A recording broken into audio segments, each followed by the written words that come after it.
Ассаламу алейкум, Манас району тургундары кандайсыздар? Бильярд сүйүүчүлөр, сиздер Покровкадагы бильярдты билесиздерби? Компаньон банктын үстүндө, бул центрде жайгашкан туугандар. Муну көптөр билбейт экен, анткени баягы аралдан бир машина келип туруп, ушу бильярд издеп, ушу бильярд ойногону Кировкага баратканбыз депчи. Бул жакты билбегендер бар экен. Анан билбегендер үчүн да көрсөтүп коёк. Анын негизгиси бүгүнкү рекламабыз бул жакта турнир болот экен. 14 апрелде саат 12:00 болот экен туугандар. Турнир өтөт экен бул жакта. Взнос 500 сом, биринчи местагы 3000 сом дейт. Кубок медаль, экинчи местагы 2000 сом плюс медаль, үчүнчү местагы 1000 сом дейт туугандар. Анан буюрса бул жерде 3 стол болот. Буну жаңы жазылып тур азыр учурда. Бул бүгүн даяр болуп калат буюрса. Мына ушул 3 столго ойнойт экен. Ошону мынакей чакыруу кылып атабыз бүгүнкү учурда.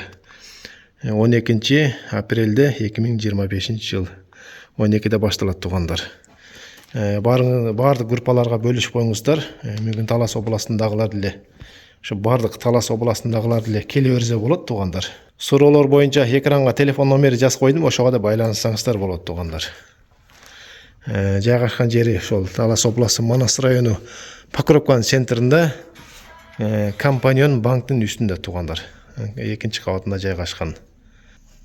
Келиңиздер, барыңыздарды күтөбүз.